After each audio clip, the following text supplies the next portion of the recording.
আজকে আমার কলকাতা টু পুরী মোটো ব্লগের লাস্ট অ্যান্ড ফাইনাল এপিসোড। এই ব্লগে থাকছে কোনারক সান টেম্পল ভিজিট, সমুদ্রের টাটকা মাছ ভাজা, আর থাকছে বিচ বাইক রাইডিংয়ের মতন মজার কিছু। তো চলুন শুরু করা যাক আজকে আমার কলকাতা টু পুরীর ফাইনাল এপিসোড।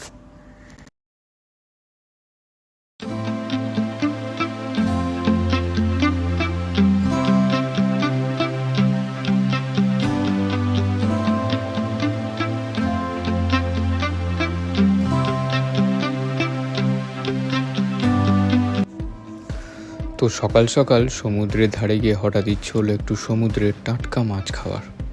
তাই প্রায় 100 টাকার মাছ কিনে নিয়ে সমুদ্রের ধারে এক দাদার দোকান থেকে ভাজিয়ে নিলাম। মাত্র 60 টাকা নিল ভাজতে। আর সকাল সকাল এই গরম চা আর মাছ ভাজা খাওয়ার মজাটাই যেন ছিল অন্যরকম।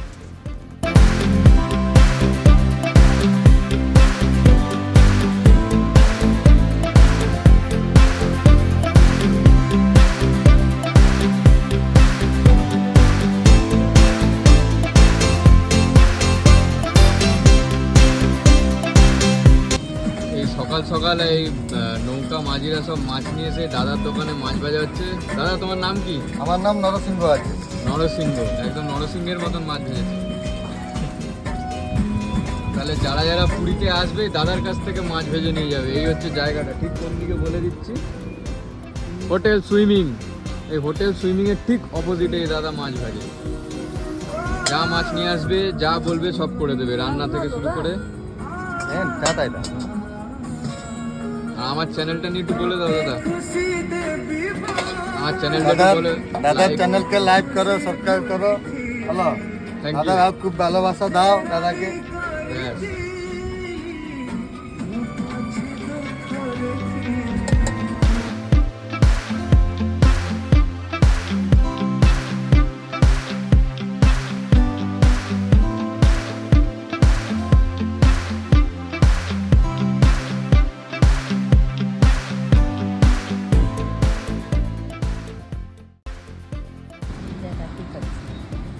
গরম গরম মাছ ভাজা।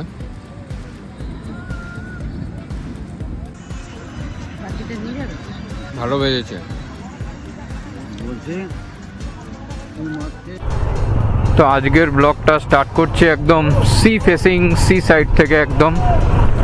তো কালকে আমরা সেম রাস্তা ধরেই গেছিলাম মা মঙ্গলা টেম্পল। আজকে সেই সেম রাস্তা ধরে আজকে একটু কোনারক যাওয়ার ইচ্ছা হলো, যে আজকে হঠাৎ করে সকালবেলা ঠিক হলো যে আমরা কালকে বেরোবো না আর কি বাড়ির উদ্দেশ্যে।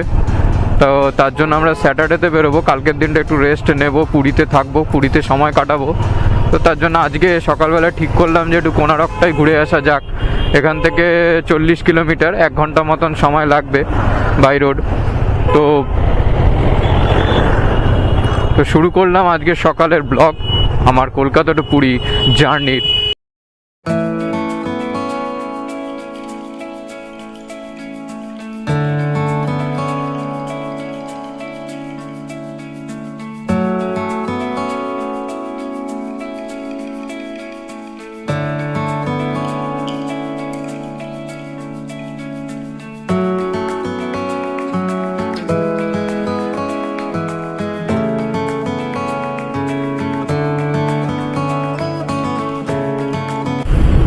লাগছে গাছগুলোর মধ্যে সাদা, মানে পাতা ঝরে গেছে যেহেতু শীতকাল।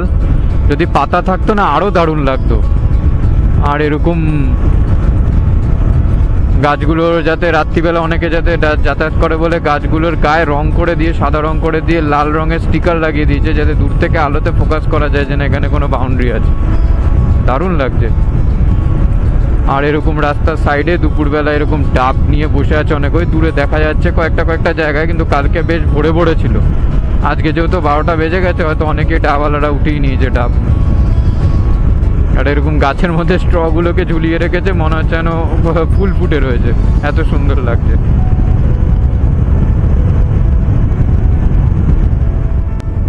কালকে ঠিক আমরা এই জায়গাটা দাঁড়িয়ে ডাবটা খেয়েছিলাম, এই যে ওনার কাছ থেকে। এই জায়গাটা একটু ভিড় থাকে, ডাবওয়ালারা ডাব নিয়ে বসে থাকে অনেক, কালকেও দেখেছিলাম। এই জায়গাটা বেশ জমজমাট ছিল, অনেক বাস ট্রাভেলার এগুলো অনেক দাঁড়িয়েছিল, অনেক পিকনিক হয় এখানে।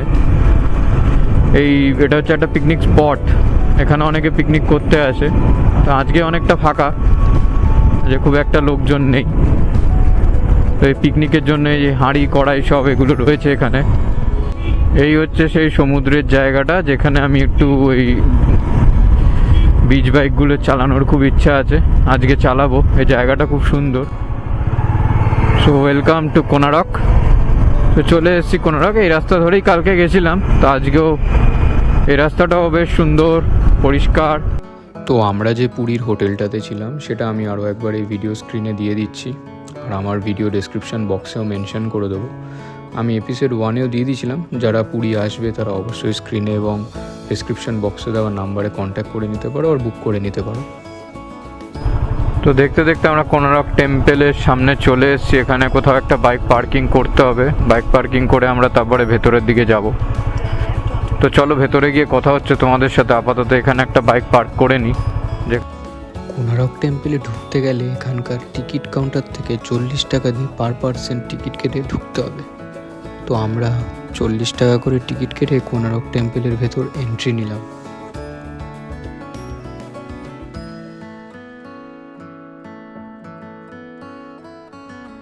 কথায় আছে কোনারক এই সূর্য মন্দিরে নাকি কোনো রকম ছায়া পড়ে না, এবং এই মন্দিরের ছায়া দেখেই আগেকার মানুষ তাদের ঘড়ির কাটার মতন সময় বিচার করত। তাছাড়া কত না ইতিহাস লুকিয়ে আছে এই সূর্য মন্দিরের সাথে। এই মন্দিরের ঠিক বাইরে একটা কিউআর কোড দেওয়া আছে, যেটা স্ক্যান করলেই জেনে নিতে পারবেন এই কোনারক মন্দিরের অনেক ইতিহাস।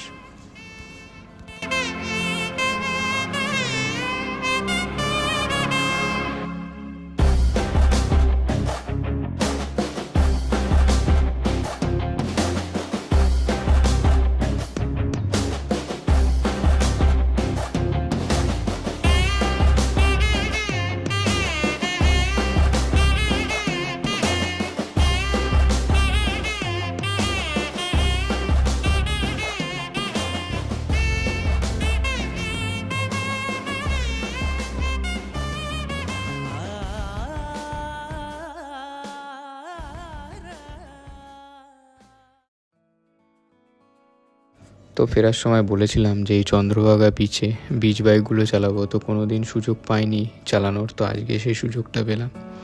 তো যারা ফান করতে চাও তারা চড়তে পারো। তো চলো ডিটেলসে সব বলছি, তার আগে চালিয়ে নিই। তো এই বিচ বাইকগুলো চালাতে পার হেড 200 টাকা করে লেগেছে।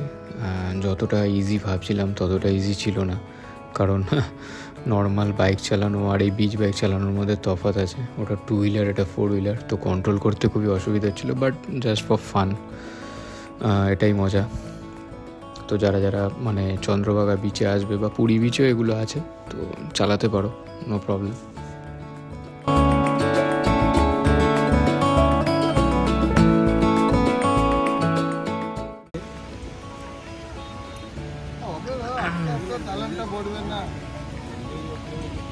রাত 8:30 বাজে। এই দাদার দোকানে সকালবেলায় মাছ ভাজা করে দিয়েছিল, মাছ ভাজা খেয়ে গেছি, চা খেয়ে গেছি সকালবেলা। তো এখন এসেছি দাদার দোকানে মোমো খেতে। ক্রিস্পি মোমো আছে, স্টিম মোমো আছে, চিকেন, ভেজ, পনির সব রকম আছে। তো আমরা 1 প্লেট চিকেন মোমো নিচ্ছি, স্টিম মোমো।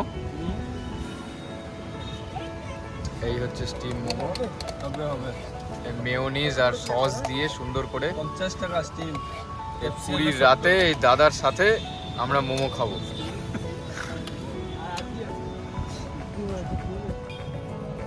তো যে বাহনকে নিয়ে পুরীতে এসেছি, তো সেই বাহনের জন্য তো কিছু তো একটু নিতে হবে। সবার জন্য টুকটাক যখন নিলাম, তো এই জগন্নাথ দেবের জন্য একটা স্টিকার, জগন্নাথ দেবের একটা স্টিকার 5 টাকা দাম।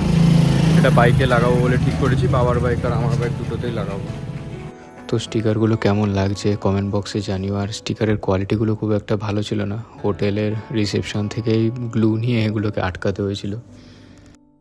ভিডিওটি ভালো লাগলে লাইক, কমেন্ট এবং শেয়ার করতে একদম ভুলবেন না, এবং আরও নতুন নতুন ভিডিও পেতে আমার চ্যানেলটি সাবস্ক্রাইব করুন।